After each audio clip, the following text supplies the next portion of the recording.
Mbola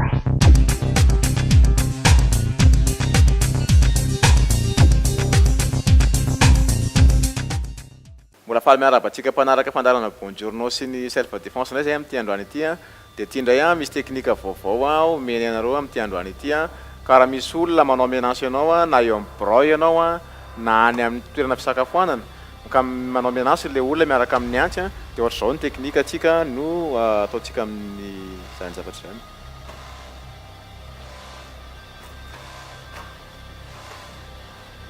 De raisitsika fotsiny ity a de sokafany ity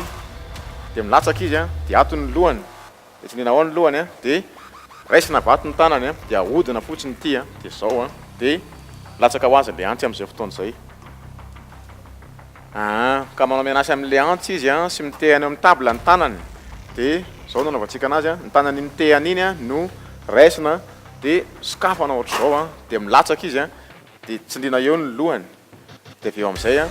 raisina vato fotsiny ny tanany a de ahodiny ity a de latsaka ho azy le antsy a eo tanany.